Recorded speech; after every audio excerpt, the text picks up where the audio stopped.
Sistem pemerintahan Yunani kuno. Sistem pemerintahan Yunani kuno menerapkan sistem polis kota atau kota Sparta menganut oligarki militer dan diktator. Sedangkan Athena menganut oligarki, demokrasi. Dan kedua kota ini terlibat perang yang menghancurkan kedua kota atau perang Peloponnesos.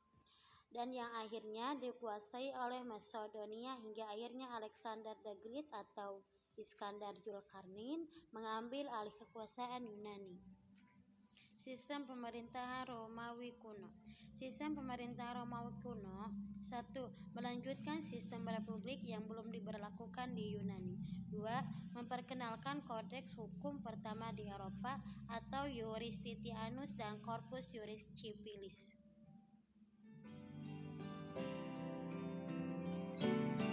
Kemasyarakatan Yunani kuno cenderung membagi dunia menjadi dua bagian yang saling bertentangan. Mereka melihat segala sesuatu sebagai dua bagian yang saling bersaingan dan berseteru. Perbedaan antara orang Yunani dan orang barbar, yaitu orang yang bukan termasuk bangsa Yunani. Dalam masyarakat Yunani kuno, pria dan wanita juga dianggap amat berbeda dan secara alami bertentangan. Pria dipandang rasional, pemikir, stabil, dan normal. Sedangkan wanita dianggap rasional, histeris, dan berbahaya. Masyarakat Romawi dalam kehidupan sosial terdiri dari dua kelompok. Yang pertama, kelompok patrisia yang terdiri dari bangsawan. Yang kedua, plebeyan atau golongan masyarakat kecil dan menengah yang terdiri dari pedagang, seniman, dan petani. Walaupun jumlah kaum patrisia sangat sedikit, dominasi kaum patrisia dalam pemerintahan sangatlah besar.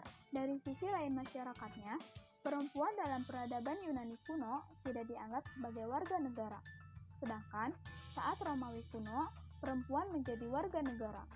Untuk kepala keluarganya sendiri, di Yunani kuno menjadikan anak laki-laki sebagai ahli waris resmi ayahnya.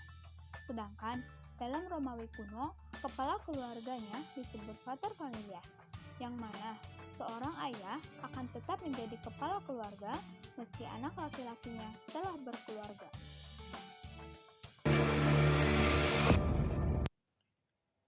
Sistem kepercayaan Yunani kuno dan Romawi kuno. Masyarakat peradaban Yunani memiliki sistem kepercayaan politeisme. Artinya, mereka percaya akan banyak dewa. Mereka juga percaya bahwa dewa dan dewi bertempat tinggal di puncak gunung Olympus. Dewa tertinggi dari setiap dewa yang disembah masyarakat Yunani adalah dewa Zeus. Zeus merupakan dewa langit dan bumi, yang beristri Hera yaitu Dewi Asmara.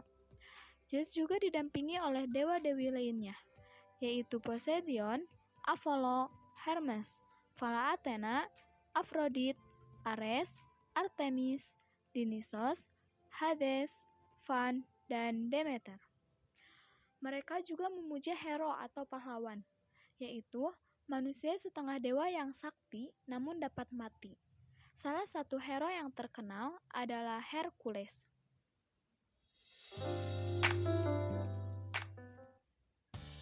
Selanjutnya sistem kepercayaan bangsa Romawi. Bangsa Romawi memuja beberapa roh seperti Vesta, yaitu roh pengurus api tungku, Lares, yaitu roh penjaga rumah tangga dan batas ladang keluarga, dan Venates, yaitu roh penjaga lumbung. Peradaban Romawi juga mendapat pengaruh besar dari peradaban Yunani, termasuk kepercayaan yang bersifat politeisme. Bangsa Romawi juga menyembah dewa-dewa bangsa Yunani, namun namanya disesuaikan dengan nama-nama di Romawi. Seperti halnya sebutan untuk pemimpin para dewa. Di Romawi Jupiter, di Yunani Zeus. Pelindung perkawinan dari wanita, di Romawi Juno, di Yunani Hera. Dewa perang, di Romawi Mars, di Yunani Ares. Dewi kecantikan, Romawi Venus, di Yunani Aphrodite. Untuk dewi ilmu pengetahuan atau kebijakan, di Romawi Minerva dan di Yunani Pallas Athena. Lalu bagaimana kepercayaan bangsa Romawi berikutnya? Ternyata, setelah lahirnya agama Kristen di tanah Judea, yang merupakan wilayah kekaisaran Romawi, maka agama yang baru ini mulai berkembang, bahkan sampai di Roma sebagai pusat pemerintahan. Penyebaran ke arah barat dilakukan oleh Petrus dan Paulus. Penganut agama Kristen sendiri semakin banyak, terutama dari golongan budak atau kaum tertindas. Selanjutnya yaitu hasil peradaban. Seperti kita ketahui bahwa peradaban Yunani dan Romawi itu sama-sama berkembang begitu pesat dan tentunya melahirkan banyak sekali karya.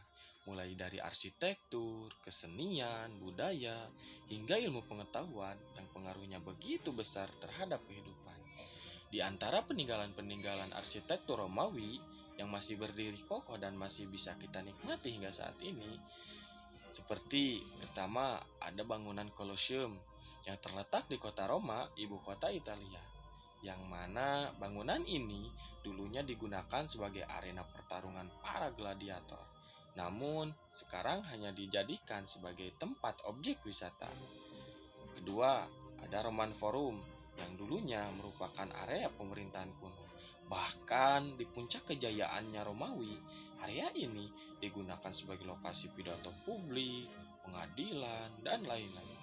Selain itu, ada juga Menara Hercules, Kuil Saturnus, Sirkus Maximus, dan lain sebagainya, yang mana bangunan-bangunan tersebut merupakan bangunan keajaiban dunia dan termasuk dalam daftar warisan dunia UNESCO.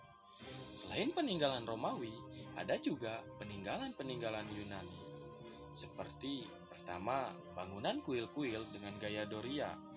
Contoh, The Parthenon, Kuil Apollo, Kuil Erectum, dan lain-lain. Kedua, karya seni pahat berupa patung para dewa ataupun tokoh terkenal. Ketiga, karya sastra seperti kitab Iliad dan kitab Odyssea yang menceritakan tentang kisah perang Troya. Keempat, dari segi ilmu pengetahuan, di Yunani telah melahirkan banyak sekali ilmuwan dan filsuf. Beberapa filsuf dan ilmuwan ternama yang lahir pada peradaban Yunani antara lain ahli sejarah Herodotus, ahli kedokteran Hippocrates, ahli ilmu pengetahuan alam Archimedes, ahli matematika Pythagoras, dan ahli filsafat Socrates, Plato, dan Aristoteles. Selain itu, ada juga yang disebut dengan Olimpiade. Nah, Olimpiade ini merupakan hasil dari kebudayaan masyarakat Yunani pada masa itu, yang mana kegiatan ini dulunya diselenggarakan untuk menghormati Dewa Zeus di Gunung Olympus atau lebih dikenal dengan Gunung Olimpia. Lalu timbul pertanyaan, mengapa kekuasaan Romawi yang begitu besar dan luas bisa mengalami kehancuran? Setidaknya ada beberapa faktor yang menyebabkan keruntuhan kekaisaran Romawi. Faktor yang pertama, adanya invasi yang berlebihan dari bangsa lain, seperti dari suku Barbar dan Jerman, yang mengakibatkan serangkaian kerugian militer dan ekonomi sehingga kekaisaran Romawi mulai kehilangan kekuatannya dan tidak bisa melakukan kontrol secara efektif terhadap wilayah kekuasaan. Faktor yang kedua, yaitu terbaginya kekuasaan menjadi dua bagian, antara Kekaisaran Romawi Barat yang berpusat di kota Milan dan Kekaisaran Romawi Timur yang berpusat di Bizantium atau lebih dikenal dengan Konstantinopel, sehingga kekuatan region Romawi menjadi lemah dan mudah ditaklukkan. Faktor lainnya yaitu seperti korupsi dan ketidakstabilan politik. Selain itu, kedatangan bangsa Hans dan migrasi massal bangsa barbar ke kota Romawi sehingga perlahan seluruh kekuasaan Romawi diambil alih dan pada akhirnya Kekaisaran Romawi Barat runtuh untuk selama-lamanya. Itu saja yang dapat disampaikan. Semoga bermanfaat.